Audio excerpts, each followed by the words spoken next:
उसको political vendetta नहीं कहेगा तो क्या कहेगा? जस्टिस तो अब नहीं दे सकेगा। इनजस्टिस के लिए आप ब्यूरोक्रेसी को खत्म करने चाहता है क्या? डराने चाहता है? हम डरते नहीं, हम मरने के लिए तैयार है लेकिन हम डरते नहीं है। जो डरते हैं वो मरते हैं और जो लड़ते हैं वो जीतते हैं। हम करेंगे, लड़ेंगे, जीतेंगे। और जो कवार्डाइज है वो डरते हैं, हम डरते नहीं है। अभी सबको एक इकट्ठा होकर उसको खिलाफ में आवाज उठाना चाहिए। नमस्कार, मैं हूं धर्मेंद्र, आप देख रहे हैं ऑनलाइन न्यूज इंडिया। दीदी ओ दीदी, ममता दीदी, क्या करना चाहती हो ममता दीदी? ममता बनर्जी नरेंद्र मोदी के गले की फांस बन गई। ना निगलते बन रहा है, ना उगलते बन रहा है। और ममता बनर्जी के साथ में नरेंद्र मोदी ने ऐसा पंगा मोल ले लिया है कि अब पीछे हटे तो 56 इंच की जो छवि है उसको नुकसान पहुंचता है, और आगे अगर पहुंचते हैं नरेंद्र मोदी, आगे बढ़ते हैं तो फिर ममता बनर्जी ऐसा नहले पर दहला मारती है कि चारों तरफ सन्नाटा छा जाता है। आज एक ऐसा ही मामला सामने आया है, बड़ा ही दिलचस्प और बड़ा ही रोचक मामला है। ममता बनर्जी और नरेंद्र मोदी दोनों के अंदर ऐसी ठन गई है कि देखने वाले देखते रह गए। ममता बनर्जी, दरअसल इस कहानी की शुरुआत होती है उसी रोज से 2 रोज पहले, जब ममता बनर्जी के साथ में प्रधानमंत्री नरेंद्र मोदी की मीटिंग थी। और उस मीटिंग में कहा गया कि ममता बनर्जी 30 मिनट लेट पहुंची। और उस मीटिंग के बाद में मोदी सरकार इतनी खफा हो गई कि उन्होंने पश्चिम बंगाल के चीफ सेक्रेटरी अल्पन बंदोपाध्याय, उनको दिल्ली का बुलावा भेज दिया कि सोमवार 31 मई को आप दिल्ली पहुंच जाइए 10 बजे से पहले पहले। यह कह दिया गया। और सोचिए, इन्हीं अल्पन बंदोपाध्याय को मोदी सरकार ने 24 मई को ही 3 महीने का एक्सटेंशन दिया था। उनको 3 महीने की उनकी जो सर्विस थी, 31 मई को आज के रोज वो रिटायर हो रहे थे। लेकिन ममता बनर्जी ने कहा कि हमारे सीनियर ऑफिसर हैं ये, और इस समय पर कोरोना महामारी का कहर है, ऐसे में हमें 3 महीने की इनकी सेवाएं और चाहिए। ममता दीदी की इस सलाह को नरेंद्र मोदी की सरकार ने मान लिया, 3 महीने का एक्सटेंशन अल्पन बंदोपाध्याय को दे दिया। लेकिन उस रोज जो कुछ हुआ, या शुक्रवार की उस मीटिंग के दौरान जो कुछ हुआ, और ममता बनर्जी उस मीटिंग में कहा जाता कि लेट पहुंची, उसके बाद में मोदी सरकार इतनी खफा हो गई कि इनको दिल्ली का बुलावा भेज दिया। अब देखिए ममता बनर्जी ने क्या खेला किया। इनको दिल्ली का बुलावा भेजा, लेकिन ममता बनर्जी ने कहा कि आप हमारे चीफ एडवाइजर बन जाइए, मैं आपको 3 साल के लिए चीफ एडवाइजर बनाती हूं। अल्पन बंदोपाध्याय ने इस्तीफा दे दिया और चीफ सेक्रेटरी से सीधे चीफ एडवाइजर बन गए, मुख्य सलाहकार ममता बनर्जी के।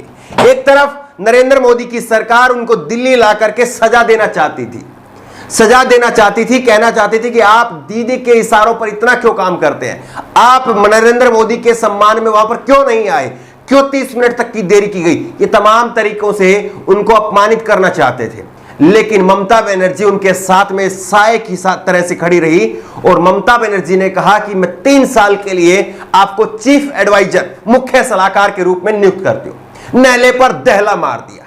एक तरफ वो उनको पनिशमेंट देना चाह रहे थे, लेकिन यहां पर ममता बनर्जी ने उनको सम्मानित कर दिया, और एक बड़ा पद, राज्य के अंदर सबसे बड़ा पद मुख्यमंत्री के बाद में मुख्य सलाहकार, चीफ मिनिस्टर का मुख्य सलाहकार, उनको नियुक्त कर दिया।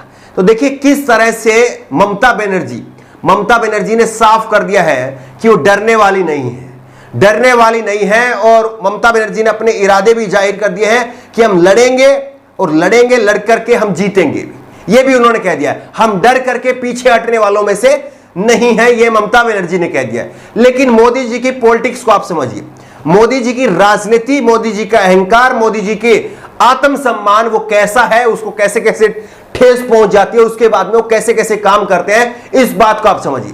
दिल्ली के विधानसभा चुनाव, और दिल्ली के विधानसभा चुनाव का जिक्र हम क्यों कर रहे हैं, इस बात को भी आप समझिए। दिल्ली के विधानसभा चुनाव, और यहां पर भी मोदी जी ने अपनी पूरी ताकत झोंक दी थी। नतीजा क्या हुआ? नतीजा यह हुआ कि दिल्ली 3 पर सिमट गई बीजेपी, उसके बाद में 8 पर सिमट गई बीजेपी, जीत नहीं पाए। लेकिन उसके बाद में इसी तरह से, जिस तरह से आज ममता बनर्जी के चीफ सेक्रेटरी को बंगाल से निकाल करके वो दिल्ली बुलाना चाह रहे थे, उसी तरह से यही पैटर्न है। अब पैटर्न को समझिए, क्रोनोलॉजी को समझिए। इसी तरह से पश्चिम बंगाल के चीफ सेक्रेटरी की तरह से दिल्ली के चीफ सेक्रेटरी राजेंद्र को सीबीआई की रेड उनके घर पर पड़वा दी। उनके घर पर सीबीआई की रेड पड़ी और उसके बाद में जो है उनको अरेस्ट कर लिया गया था। यह खबर आप देखिए 5 साल पहले की खबर है। केजरीवाल के चीफ सेक्रेटरी सहित 5 लोग अरेस्ट, सीबीआई ने लगाया 50 करोड़ के घोटाले का आरोप। मुख्यमंत्री के चीफ सेक्रेटरी को सीबीआई अरेस्ट कर लेती है और आज वही काम हो रहा था कि पश्चिम बंगाल के चीफ सेक्रेटरी को मोदी सरकार अपने शिकंजे में लेना चाह रही थी। दिल्ली बुला करके उनको अपने शिकंजे में लेना चाह रही थी, लेकिन दीदी ने यहां पर पूरी तरह से साफ कर दिया। और साथ ही साथ आज मोदी सरकार को 5 पन्नों का एक पत्र भेज दिया। ममता बनर्जी ने 5 पन्नों का पत्र भी भेजा, प्रेस कॉन्फ्रेंस भी की और साफ कर दिया है कि वो डरने वाली, पीछे हटने वाली में से नहीं है। आपको जो करना है आप वो करिए, यहां पर तो खेला हो करके रहेगा। अब बड़ा सवाल यह है कि नरेंद्र मोदी आज उस घड़ी को कोस रहे होंगे कि क्यों आखिरकार उन्होंने ममता बनर्जी से पंगा ले लिया। ममता बनर्जी के साथ में पंगा लेकर के नरेंद्र मोदी की जितनी किरकिरी हो रही है, इतनी किरकिरी पिछले 7 साल में नहीं हुई होगी। पिछले 7 साल से नरेंद्र मोदी देश के प्रधानमंत्री हैं, लेकिन किसी मुख्यमंत्री ने उनको इस तरह से चुनौती दी हो, किसी मुख्यमंत्री ने उनको इस तरह से आमने सामने खड़े होकर के उनका मुकाबला किया हो, ऐसा पिछले 7 साल में नहीं हुआ है। लेकिन ममता बनर्जी ने विधानसभा चुनाव से स्पष्ट कर दिया था कि वो ना नरेंद्र मोदी से डरने वाली है और ना अमित शाह से डरने वाली है। सीधा मुकाबला करेंगी और सीधा मुकाबला करते हुए उनके सामने डट करके खड़ी रही। विधानसभा का चुनाव भी जीता, पिछली बार से ज्यादा बहुमत के साथ में इस बार चुनाव जीता। और अब जब नरेंद्र मोदी की सरकार अपने पैतरे आजमा रही थी, नरेंद्र मोदी की सरकार डरा करके, दबा करके ममता बनर्जी को भी उन्हीं मुख्यमंत्रियों की तरह से रखना चाहती थी जिस तरह से उन्होंने और लोगों के साथ किया। कई बड़े सारे लोग हैं, कईयों के नाम लेंगे तो वो कई लोग बेपर्दा हो जाएंगे, लेकिन यह सच्चाई है कि कई सारे बड़े लोगों ने घुटने टेके पिछले 7 साल में। लेकिन ममता बनर्जी आखिरकार इतनी कद्दावर इस तरह से अगर लड़ रही है तो यह अपने आप में एक बड़ी बात है। अपने आप में एक बड़ी बात है कि किस तरह से ममता बनर्जी अकेली ये लड़ाई लड़ रही है। और ये लड़ाई जो है, हमने पहले भी इसका कहा है कि कहीं ना कहीं ये लड़ाई जो है अब 2024 के लिए बढ़ती हुई दिखाई दे रही है। ममता वर्सेस मोदी। अभी तक तो विधानसभा चुनाव के लिए कहा जाता था क्योंकि बीजेपी ने कोई चेहरा नहीं दिया था।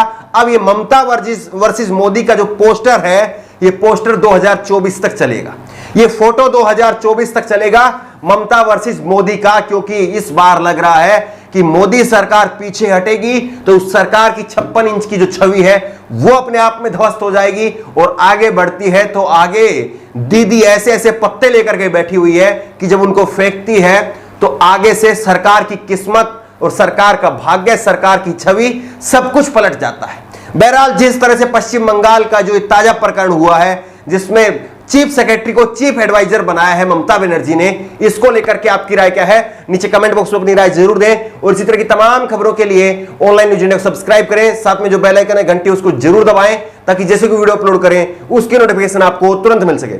धन्यवाद। इस खबर को अभी लाइक करें, शेयर करें, अभी चैनल को सब्सक्राइब करें और घंटी जरूर दबाएं।